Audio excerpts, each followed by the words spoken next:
Awesome. Well, welcome to HR Doctors. Recently in BC, the Wage Transparency Act has come into effect. It was just announced the other day that Ontario is going to be implementing it. Obviously, the owner is a staffing and recruitment company. I work with a lot of small businesses, medium, and some large businesses here in Vancouver, but Vancouver's market, although we do have some large corporate giants, for the most part, is companies kind of under 200, mostly under 150, and a heck of a ton under 100.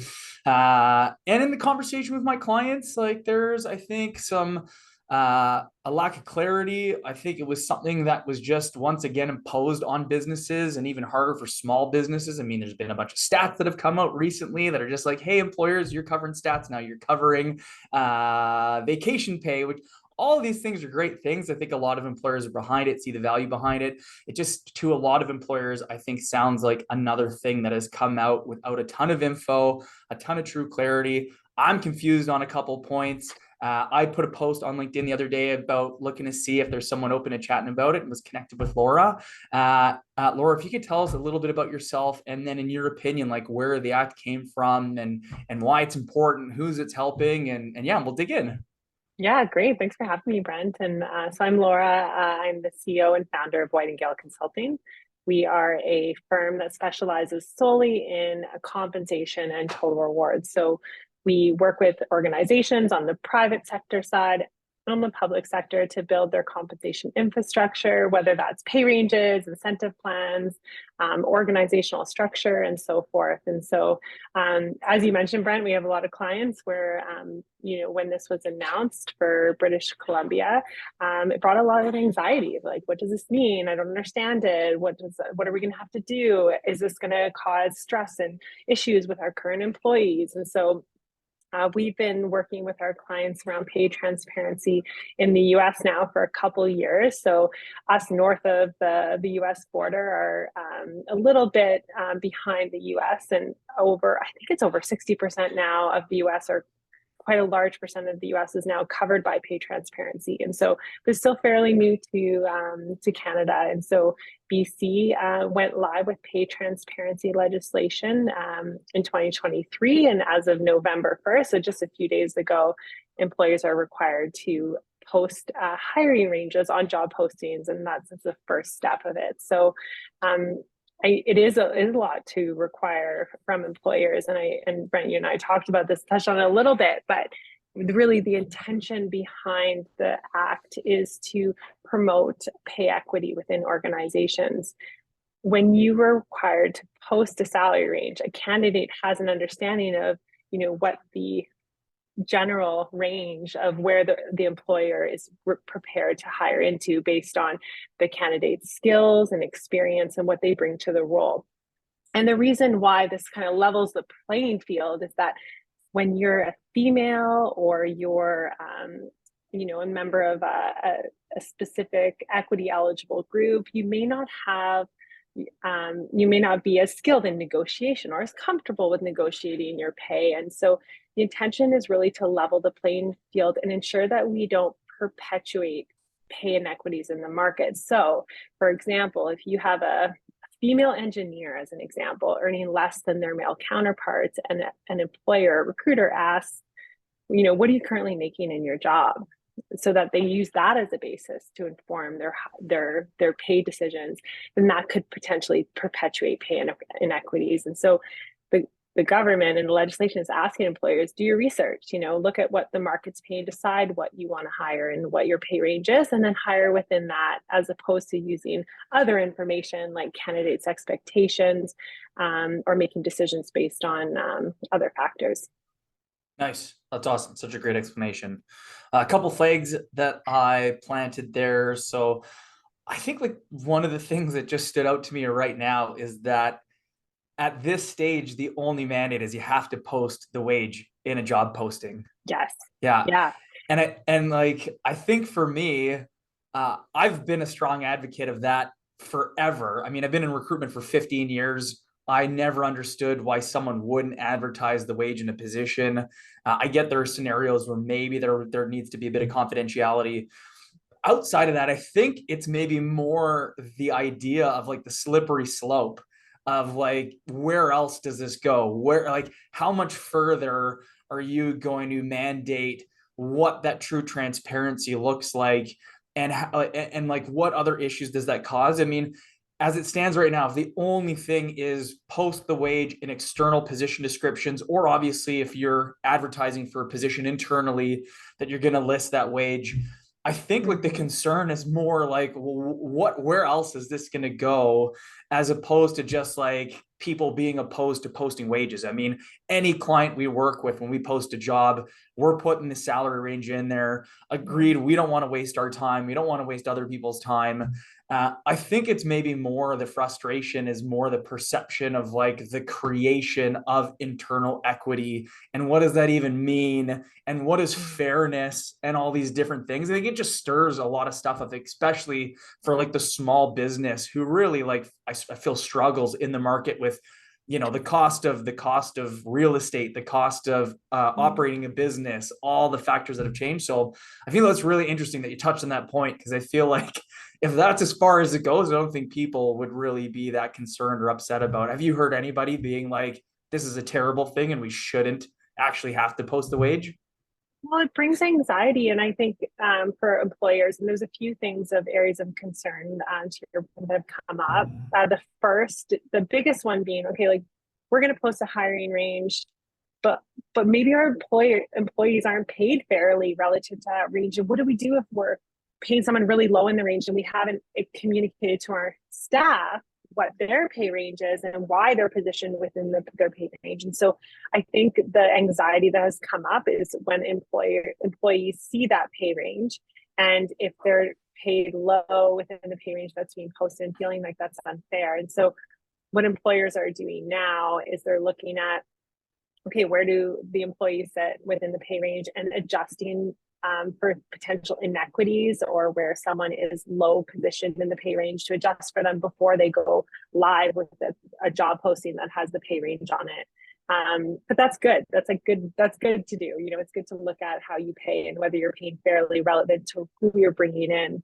Um, you brought up a good point, Brent, around like where else is going to go? Like how far are they going to go, and what's going to be required? And you know, you can look to California as, you know, the state that has always the most strict regulations out of all the U.S. And in California, if an employee asks to see their pay range, employers have to disclose it to them. So it could eventually go with, you know, and companies are actually choosing to be, some companies are choosing to be a little bit more transparent, where it's not just about the hiring range. They're like, yeah, let's use this as an opportunity. We'll start with hiring range, but then we want to communicate to each employee what their pay range is and how they can move through that pay range, and what the decisions behind it, whether that's performance or experience, skills, competencies, and like what goes into making pay increase decisions and how someone progresses through the pay range.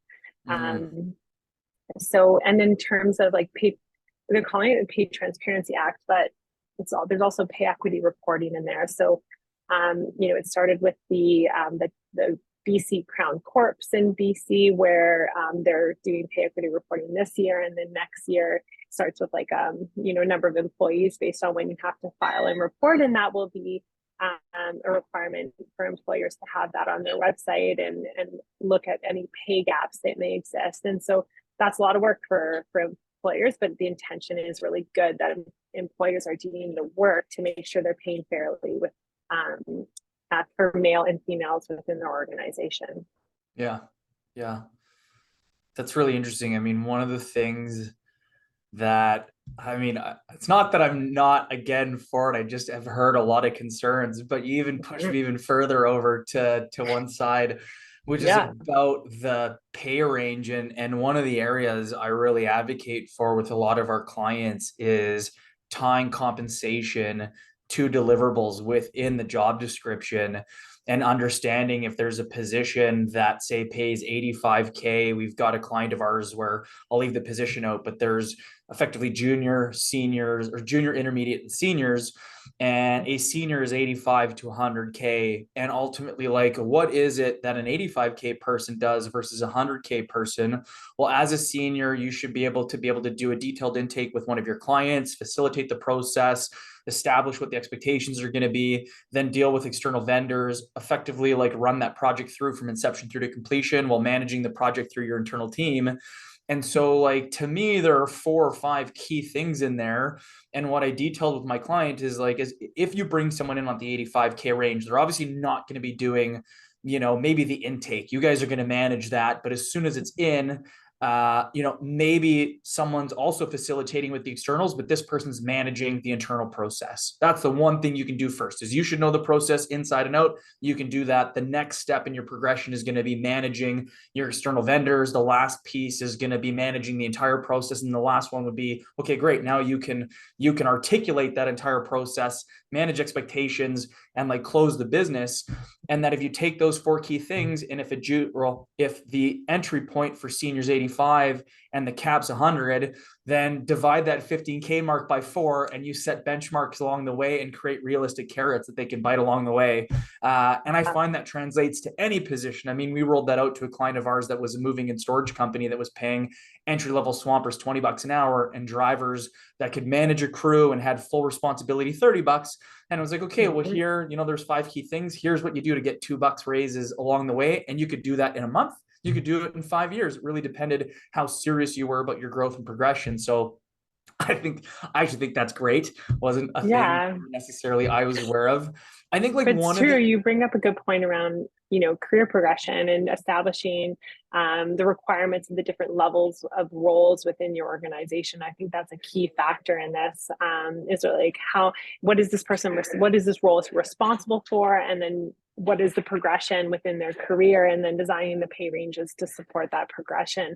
Because it can be exciting for employees. If I'm in a role where I can see, okay, if I can maybe progress to here in 2 years and there in 5 years, and that could be my earning potential in 5 years. So there's a lot of benefits to pay transparency when we can get away from the fear of it, or the fear of the questions that may come about.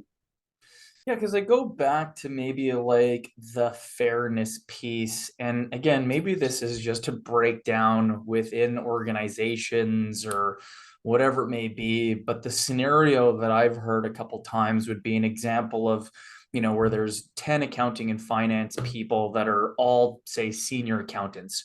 And, someone's been there for 10 or 15 years and they are rock stars at their job and they have gone above and beyond what the regular salary band is.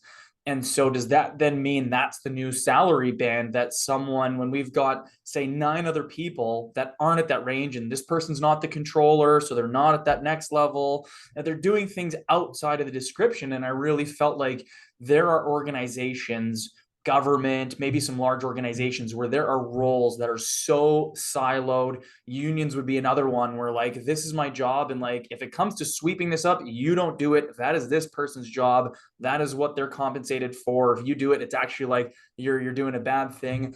Makes total sense to have that clarity there. But in like a small or medium business where there's a lot more like flexibility and people doing things and stepping up, and that kind of like, I'm willing to do whatever it takes. And that's part of also how they've had progression and growth. Like, it's not always about like, okay, if you're going to do this job and you're going to even touch this work, then you are in this new band and we've got to compensate you for it. And otherwise, like, it's either a question of like, do I or don't I? You have to get approval. It just creates Yeah. like, I get it. If they want maybe black and white, it also creates a lot of disincentivization and like a lack of clarity. And Agreed. Yeah. And I think what we can do there, and how we work with our clients, is you have a range and you kind of think about your range, especially as it relates to, corporate roles like you're talking about, where you have part of your range that's your growth zone. So in that range are the people that are still developing the skills and competencies in it, to be like fully proficient in that job. And then you have the target zone, and those are your like fully proficient. You maybe have like 3 to 5 years experience, are performing well in the role and so forth. But then it's realistic to assume, and I don't know a company that doesn't have a premium zone for those. What you're talking about is those right. rock stars that can take on, and or maybe have a lot more experience, and maybe they don't sit in a role as manager, but if somebody has a question, or their peer is like, hey, how do I do this? You've been through this like 6 times before. Can you help me? They're that informal they have leader, and they have this like they have the internal knowledge that the rest of their peers don't have, and so forth. We see that, the premium zone being used for that. And that's not what you have to post on your pay range, on your job postings. You're posting on your job posting where you expect to reasonably hire a new employee. And so usually you're not hiring someone at the top of your pay range, you're hiring someone in kind of the growth zone, or maybe the target if they're fully proficient in their role. And so there's thinking about, how you design it for your organization that's going to allow for flexibility internally, while creating some transparency and trust with candidates through the process of your hiring, and to not waste everyone's time. Like I'm sure you've seen it where you have a candidate with really high pay expectations and the employer has a budget and doesn't even not even closely match. Well, you can weed out those things ahead of time, as opposed to waste everyone's time and people applying to We job still get inputs and that. screening. Even though it's posted, it still happens. I mean, it's funny because it's great to get the clarity, because I don't know if that's even explicitly detailed in the employment standards posting about the rules, because they did read it, but I'm not a lawyer, and I Yeah, it also, calls it like good faith ranges. because Yeah. I saw one the other, I mean, not the other day, this is months back. And I don't think they were being cheeky. I honestly think it's the range. I swear it was Twitter that had posted for like a marketing manager, and the range they posted was like from 80 to $400,000. And I like, yes, it is cheeky, but I also think like, and I think there's a lot of organizations out there that might have this like crazy range. And I don't think, again, give them benefit of the doubt, I think they might have actually been open to someone who was like at the start-ish of their senior career, who was like had great ideas, maybe didn't have like the backing to say I'm a 200K executive. Is that the person they would have hired? Were they being like cheeky? Sure, probably. But I like, think they're being yeah, cheeky. yeah. I mean, yes. I mean, if it's Twitter and it's Elon Musk, but I also Yeah. think like, I guess it's good to hear that an organization can say our range is 80 to 120K and still hire somebody at 150K, or even hire somebody at 65. Maybe there are exceptions, or I don't know. Are you allowed to go on the high side, but you're not allowed to go on the low side? Well, it could be like, and I think that organizations that are posting like 440,000 to 400,000, Yeah. they're not building like, candidates are becoming more informed, and that doesn't build trust off the get-go Sure. with a candidate and your employees. And so, and it's like, are you not, as an employee, you're not willing to do the work? Or are you just like saying you're doing it and not doing it? Like, I think you could lose trust with employees around your pay processes, and pay fairness is so important to employees. How you perceive to be paid is 5 times more impactful than how you are actually paid relative to market. So that's why it's so important for employers to do the research, get it right, and communicate their compensation philosophy. Like, where did they position their salaries against the market? How did they get there? What is the pay experience like for candidates and employees within the organization? And so I think it does build trust, and they are being cheeky, but I have seen it where I have clients that say, sometimes we have a candidate where we find this amazing candidate and they're way too experienced for the role that we posted, but we really want this candidate. And that conversation is like, what, maybe if you want that candidate with that skills and experience, this isn't the role. Maybe you can carve out a role for them in the organization, and there is the business need to carve out a higher level role for that candidate. Because candidates, although they're not supposed to drive, the pay decision, it should be really based on the role. It can start a discussion around, is this the right level of role within the organization, or should we shift it to a different level to support our growth in the future? And so you're right, it doesn't restrict employers from doing anything or offering a higher salary. It's just really about providing education to candidates around what their expected pay range is.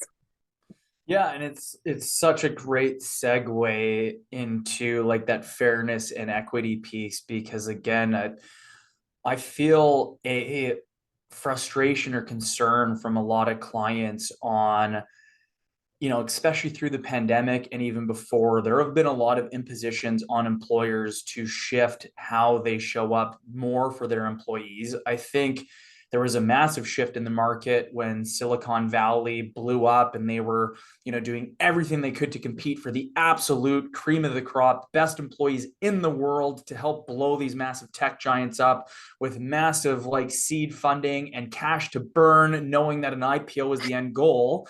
And then the social media shares of what I'm earning and what my employer does for me and how employers have had to show up. And I don't think there is any employer out there that would say, I don't think my employees should have like time off. I don't think my employees should get benefits. I don't think my employees should get sick day. I don't think my employees should get any of the perks and benefits they have. I think for the most part, I mean, I can say I do intakes with clients all the time. I've never had a single one be like, oh, we do this, but I really wish we didn't have to. In fact, they're really like happy at the end of our intake to talk about this is what our comp package looks like. But I think where a lot of the disconnect comes from is a lot of employees or job seekers don't understand the true cost of employment, and fairness isn't actually looked at. There isn't like this scale of balance, and they're actually putting all the chips on the scale. It's like compensation is what I want, and like I expect benefits, I expect sick days, I expect like all these other things. But a Harvard Business Review post a few months back was the cost to the employer for a $55,000 annual employee is about $105,000 a year. And so like, I don't think the 50, and I mean, that's 55K. I mean, there's still people at, 50 or 45. I don't even think that like is something that people are told, that it's discussed. Like we're talking about equitable relationships and partnerships, and yet these things are kind of viewed as expectations, sometimes mandated on the employer. And at the end of the day, if the business isn't profitable, this is a great quote from Dave Ulrich, if the business isn't profitable, your job doesn't exist. So Yeah, like you want pay absolutely. fairness, you want equity, but the business is not there to break even on your employment relationship. The business has to profit from every single position in the organization.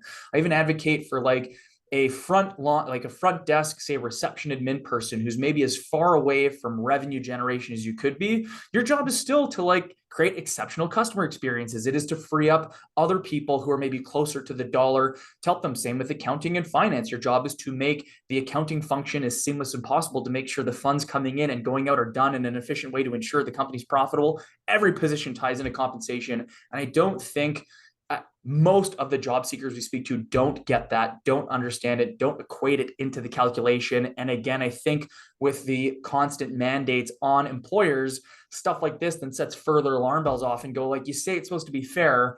Like, how's it fair? And yet I also, see employees all the time, or the job seekers we constantly see on LinkedIn that are struggling to find a job saying it's not fair out there. I'm having to jump through hoops. And like, there's just so much, there just seems like there's so much Mhm. like disconnect and divide.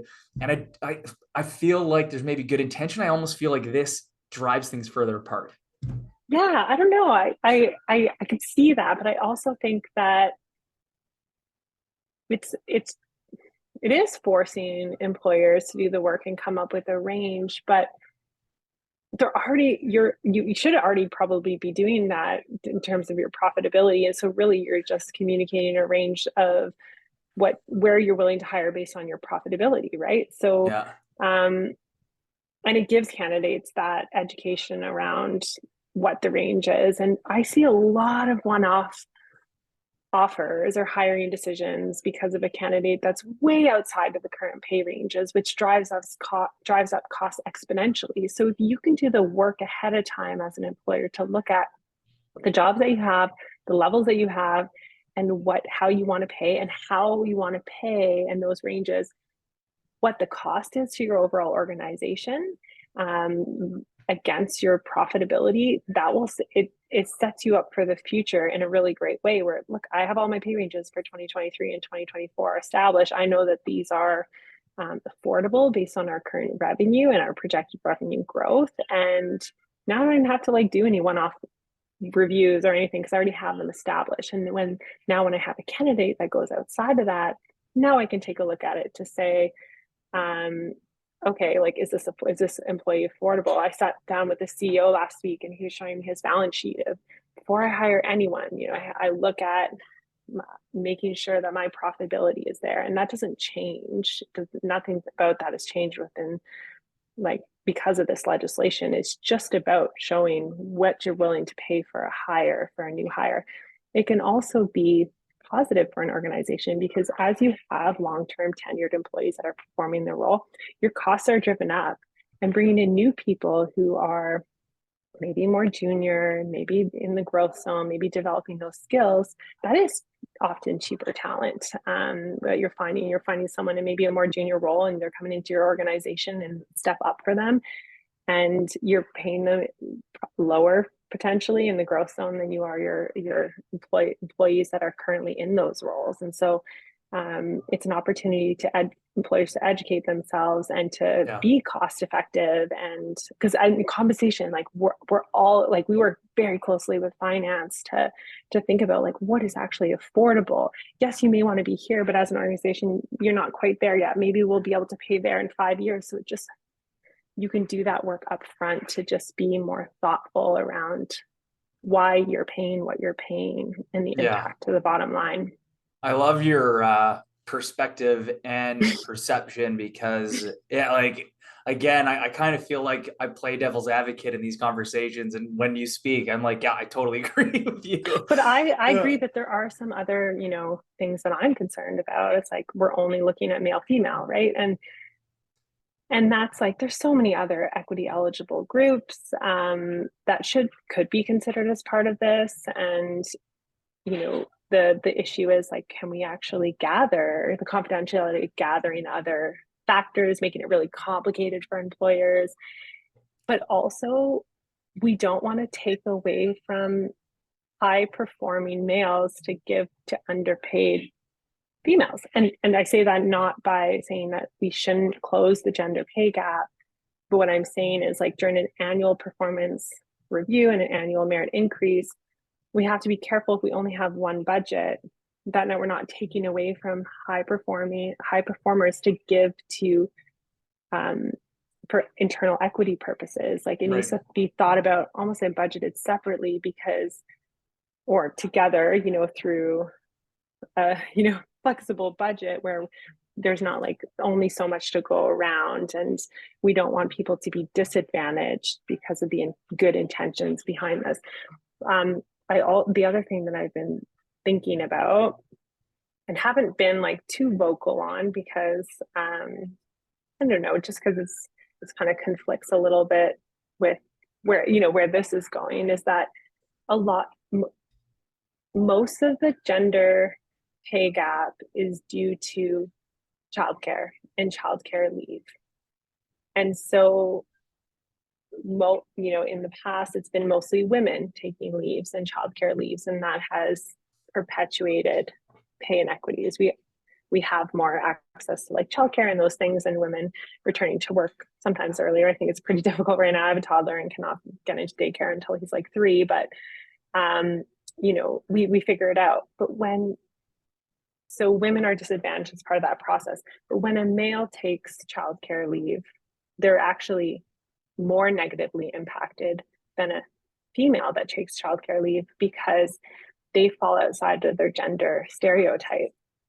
So if you took a parental leave, your employer might say, "Oh, you don't take your job seriously." Or For if a limited I were move. to take, yeah, for a Yeah. limited, or if I were to take, it's just expected as part of my, because of my gender. And so there are like, we don't want individuals to be paid unfairly. It's not just about like, it is about closing the male and female gap, but it's also looking at just pay fairness in general for people based on their skills, and moving away from your experience and moving towards skills, and making unbiased pay decisions, and not bringing our own internal biases into pay decisions within organizations, really looking at things objectively.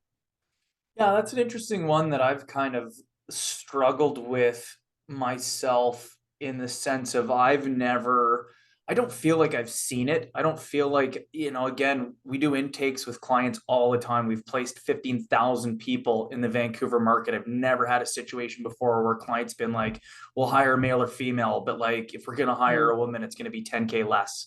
And I know it would never be as like explicit as that, but I mean, like I haven't experienced it myself. Like, are you aware?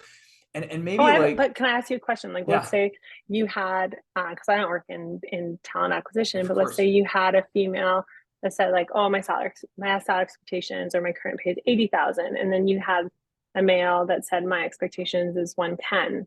Would that would that inform your client on how much to offer that See, candidate? when we go through a interview, I look at a candidate's profile or path in kind of 3 to 4 different lenses.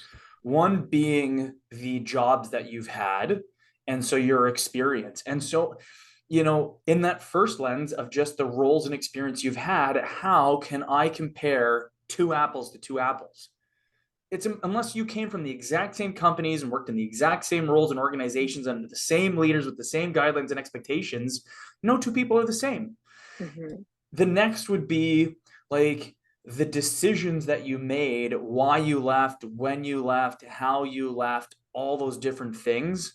Trying to think just off the top of my head because there's the roles themselves, the decisions that you made. I think also like what you achieved in those roles, right? Mm-hmm. So you can have two people that were in the exact same organization and the same roles the entire time, but one is a massive overachiever and the other not. And again, how do I create pay fairness for you within my band if you've been here for 10 years and Johnny's been here for 2 or Sally's been here for only 2, and you're doing 250,000 in sales annually and she's doing 700?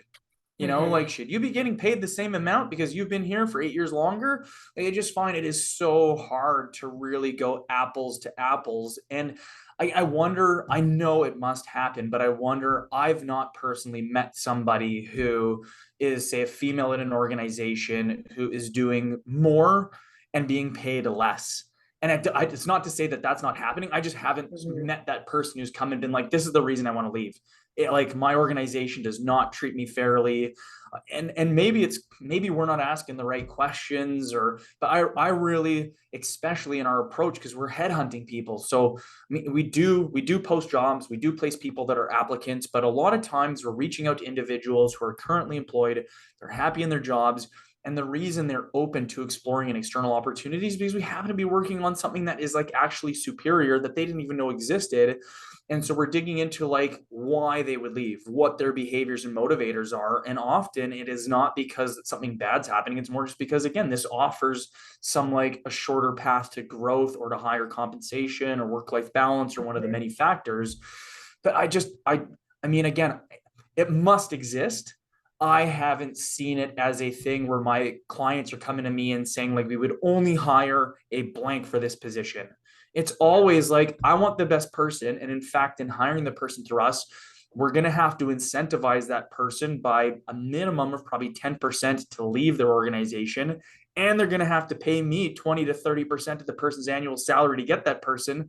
They don't care who the person is. They just want like an amazing performer to come in and will pay often above and beyond what the market rate is if it's important enough for them because they see it as either a stopgap for bleeding because somebody's left and we need like an immediate impact player, or we're growing, we really want to like hit this with a catalytic strategy and let's bring like an absolute game changer in. And I'm envisioning that's maybe less where the issues are and more the like unemployed job seeker who is like struggling, or maybe not unemployed, but the job seeker who is, employed or not, but applying and looking, I guess, for more transparency or fairness in the market when they're applying. And we know that like females, the studies show that females and certain ethnicities do not negotiate as well as like men, and it's not it, and so we're removing some of that.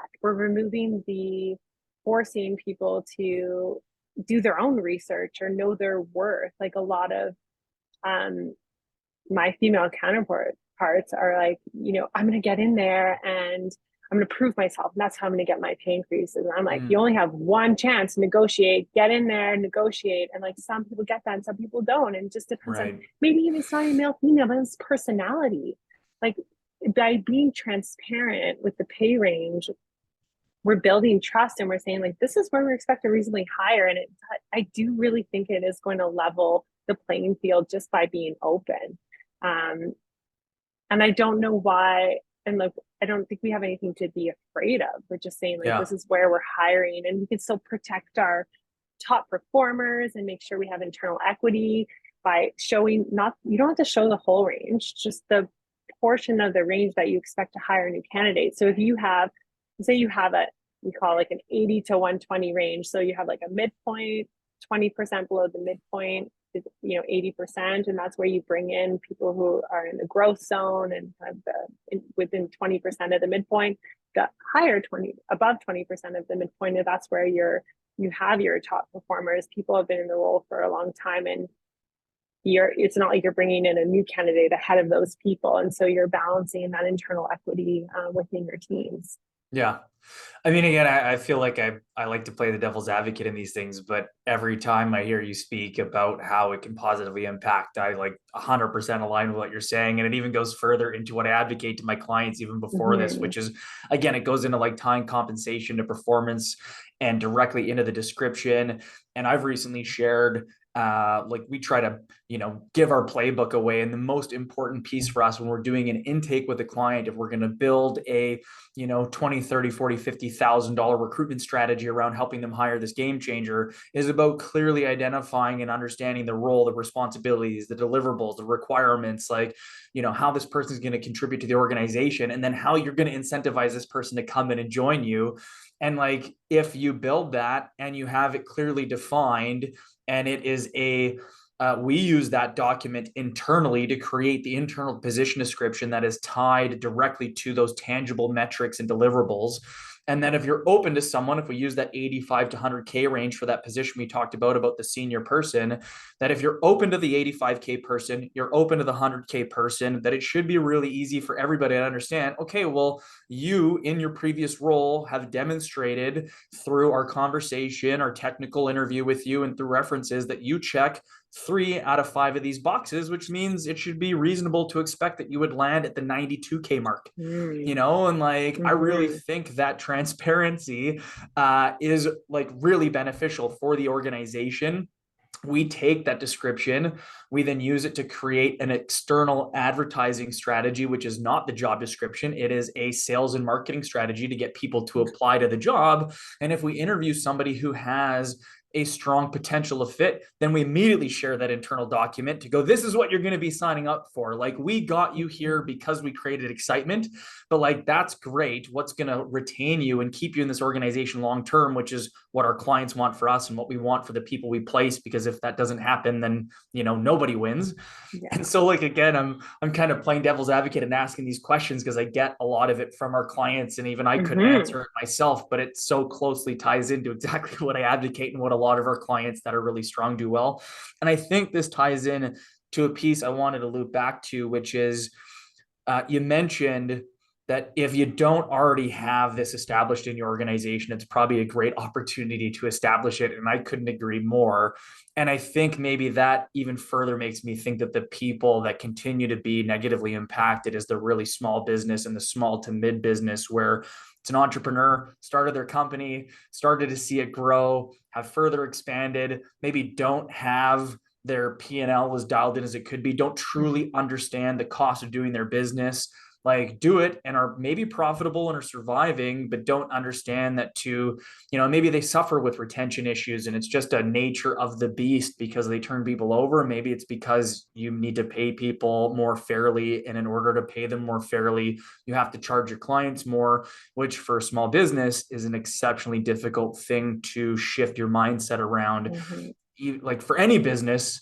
Uh, but again, I just feel like that is maybe forcing that on the businesses that are like maybe surviving or doing okay. And again, I don't Yeah. necessarily think it's a bad thing. I just think it's forced like more change and again through government mandates that aren't always communicated as well as they could be, and just maybe makes it tough. And again, I think also, if I circle the whole thing, I think it makes it harder on the job seeker as well. I think the Mm-hmm. large corporate organizations that are really well defined are able to be a lot more selective. They go, this is the range. If you don't qualify, that's a shame. Feel free to apply again. We're going to hire qualified people. The mid-sized business that maybe doesn't have the budget and the structure will sometimes hire someone like your friend you mentioned who's like, I'm going to go in there and prove myself. And then the really small business is often looking for that person who maybe can't get roles within those organizations, who's willing to work for an organization that isn't able or willing to pay them, whatever we want to call fair. And that is the free trade of the job market. That's why minimum wage exists. And so I can see it like having a negative impact to the job seeker as well, where they go, this is the band, and like you have to meet these guidelines. And if you don't, Right. you shouldn't apply for it because we're not going to hire you because we have to have transparency and we're just not going to hire that entry person anymore.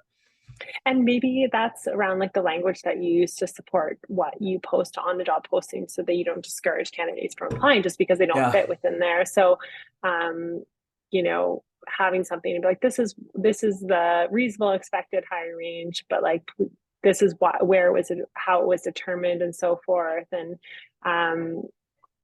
or having a little bit of a wider range that you can bring on, but then you have to be careful if your employees see it and see the range. So it is very tricky. It is tricky. You don't want to turn away candidates.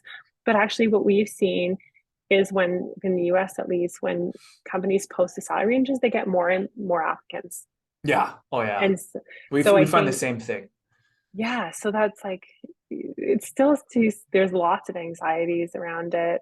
We see a lot of stress, a lot of our clients calling us really worried. And then um, what we've seen in the US for clients that, to your point, have like done the work and thought about a philosophy and thought about their pay ranges ahead of time is like, oh, it wasn't bad at all. It was no big deal.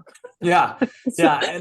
And again, I don't like it's so funny because right at the beginning of this, you being like, yeah, all it means you have to post your job in an external job posting. It's like, oh my God, I made a mountain out of a molehill. But so have so many companies that I've spoken with where mhm.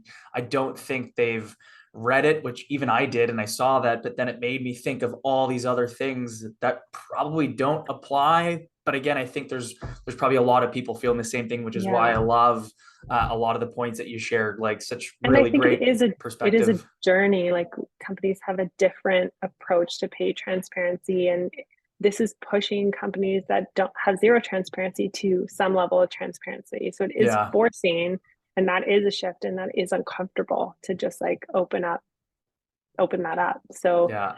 I think it's like a first step, and I think it's a positive change and with good intentions. And so I Yeah. hope, you know, 5 years from now, employers are like, I can't believe we ever didn't post. Yeah, yeah, absolutely. Absolutely. Well, I mean, I 100% believe every company should post their salary range in their job post. It's great to hear there's a bit of flexibility. I think some really great takeaways about how you can better structure things. And I do agree. Like, I think, again, this is something I advocate for that you should tie these things into performance management and into key deliverables and use it as a way to create greater transparency and clarity in your organization. Um, Brent, I had a question yeah, from fire a client away. recently that just Yeah. I thought of Yeah. based on your last question. You talked about the organization that may be new and may not have done all the work to do, look at what other companies are paying and so forth for their roles, um, and what kind of like how should they approach it? Like they may not be able to hire a consultant like us to come in and look at their pay and that sort of thing. It's just not in their budgets. So what we have recommended is, to your point, like looking at your P&L and looking at what's affordable for your organization, what's affordable from a headcount perspective, but then also what are you paying your current employees? And so creating a range around internal equity as well as your what's profitable, and using that approach. And it is good at some point to do the analysis around what is the market paying, because you want to know, what other companies are paying, to know that you're paying, overpaying or underpaying and so forth, so that you can explain to your candidates, like, yeah, we may not pay what Amazon's paying, but the culture is different here. You're going to have more opportunities. You're not just going to be a cog in the wheel. You're going to really be part of this purpose. You're going to have an impact on growing this organization. You're going to have experience that is different to working at a big firm. And, you know, I've worked in consulting for a while, and I've worked for the big firms, and it's a completely different experience than working for a smaller organization where you can get your hands in everything. And I can, you know, I can be at a meeting with a CEO, and in the past in a consulting company, I might meet with a senior analyst or a manager, you know, so you're just getting a lot more exposure. Working with a smaller organization, maybe you're not getting paid the same amount, but it people are looking for different things as part of their career, and it's not always what they're getting from a base pay. Another factor that you can break out, you talked about sales professional roles and how, you know, what if someone's having a way bigger impact on the organization, you want to offer them more, then build in a really good sales incentive design or corporate incentive program where you are recognizing employees for their impact to those measures, whether that is, you know, net profitability or number of bookings or whatever that is, and build a good incentive program that's going to reward people for their individual contributions objectively, is a great way to retain and continue to support those high performers. Yeah, that's great. And along those lines, I'll share a tip with anybody that's made it this far. When we post the recording, when it comes to trying to get an understanding of what the market conditions are, two tools we frequently use for our clients is just going to Indeed and going to LinkedIn as if you're a job seeker, and you can put the position in that you're going to be advertising and go and see who's marketing what positions that are similar, what the ranges are. I had one with a client the other day. They were looking for a property accountant, and I was another accounting position, but there was 160 positions on LinkedIn, and I think another 100 positions on Indeed that we're posting for almost the identical job title. And it gives you the wage ranges. So obviously as a job seeker, you can see who's posting it in what ranges. And also as a business, you can go and see like who you're competing against. And it's a great tool for us as clients, because there are times we've looked and there's 5 people and you're not competing against a super deep market or 5 jobs posted. But other times when you're competing against, say, 100 to 250 other companies looking to hire a property accountant or a development accountant, that if you are competing against all those people, then how do you get whatever the candidate is that you want? If there's a job seeker out there that can apply to 150 jobs that align with their background, skills, and experience, who's going to win that race? And that if you are, you know, there isn't 150 applicants for that job, I can tell you that much. Or there are, but not as many that actually meet the qualifications. And so really trying to figure out like where you need to land from a compensation standpoint to identify and attract the right candidate. It's a great little tool you can at least go to get a snapshot of what's happening in the market. That's a really good point. And as a result of pay transparency, we're going to have more, obviously, ranges from job posting. There's a tool, they started in the US, but it's called Squirrel. I think they may have rebranded a little bit, but you can still find them on Squirrel. And it's where you can go. You can purchase, you know, just getting 5 jobs as an example, or 1 job. And they have a software that pulls all of the salary ranges for all job postings. It makes it really simple to look at like compensation data or hiring ranges for individual jobs. Nice. Real quick, if you'd like, again, in terms of who you guys are, your typical like client you would help, the typical problems you solve, if you want to share a bit again about if there's someone listening that, you know, could use your help, what does that look like? Who's the kind of ideal that would reach out and connect with you guys? Yeah, great question. So we typically work with organizations of about 50 employees to upwards of 8,000. So it's quite a range across the private sector and public sector. So within the private sector, we work a lot with retail organizations and in technology, including deep tech and quantum and clean tech and so forth. And what we do is we help build infrastructure. So we help you figure out how you want to pay and what the pay experience is like within your organization by designing your compensation philosophy. And so what's important to you, is transparency important, is pay equity important, is pay for performance? What does that look like, and how are people rewarded? Also, who do you attract talent from, and who do you lose talent to? And designing your pay programs and your salary ranges to support the organization as you scale and grow. And then on the public sector side, we do a lot of work around job evaluation, org structure design, as well as pay analysis and market analysis and pay structure design. So Yeah, it's just a little bit about us, but we do all things compensation related, and we're doing a lot of sales incentive design right now, and Nice. incentive design programs as well. So Sounds like you're in a strong emerging market. busy. Everybody Yeah. always likes talking about compensation. So Amazing. Well, awesome. Thank you so much for joining. It was awesome connecting. I love hearing the perspective, and it and definitely I helped. love your devil's advocate, friend. It's great. Awesome. Fantastic. Okay, Well, have a great day. Thanks, Brent.